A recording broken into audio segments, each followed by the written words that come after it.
Have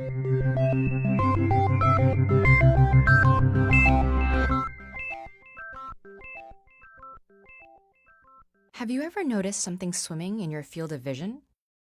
It may look like a tiny worm or a transparent blob. And whenever you try to get a closer look, it disappears, only to reappear as soon as you shift your glance. But don't go rinsing out your eyes. What you are seeing is a common phenomenon known as a floater. The scientific name for these objects is Muscae volitantes, Latin for flying flies, and true to their name, they can be somewhat annoying. But they're not actually bugs or any kind of external objects at all. Rather, they exist inside your eyeball. Floaters may seem to be alive since they move and change shape, but they are not alive. Floaters are tiny objects that cast shadows on the retina, the light-sensitive tissue at the back of your eye. They might be bits of tissue, red blood cells, or clumps of protein. And because they're suspended within the vitreous humor, the gel-like liquid that fills the inside of your eye, floaters drift along with your eye movements and seem to bounce a little when your eye stops. Floaters may be only barely distinguishable most of the time. They become more visible the closer they are to the retina, just as holding your hand closer to a table with an overhead light will result in a more sharply defined shadow.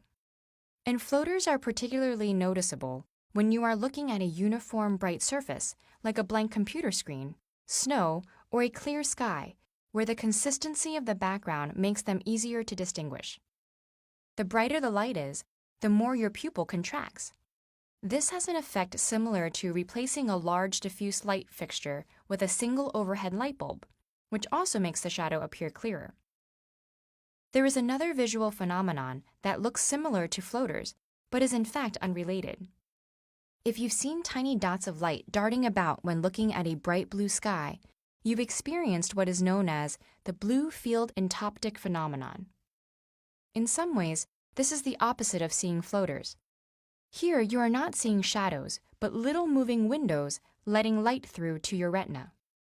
The windows are actually caused by white blood cells moving through the capillaries along your retina surface. These leukocytes can be so large that they nearly fill a capillary, causing a plasma space to open up in front of them. Because the space and the white blood cells are both more transparent to blue light than the red blood cells normally present in capillaries, we see a moving dot of light wherever this happens, following the paths of your capillaries and moving in time with your pulse. Under ideal viewing conditions, you might even see what looks like a dark tail following the dot. This is the red blood cells that have bunched up behind the leukocyte. Some science museums have an exhibit which consists of a screen of blue light, allowing you to see these blue sky sprites much more clearly than you normally would. While everybody's eyes experience these sort of effects, the number and type vary greatly. In the case of floaters, they often go unnoticed as our brain learns to ignore them. However, abnormally numerous or large floaters that interfere with vision may be a sign of a more serious condition, requiring immediate medical treatment. But the majority of the time, entoptic phenomena, such as floaters and blue sky sprites, are just a gentle reminder that what we think we see depends just as much on our biology and minds as it does on the external world.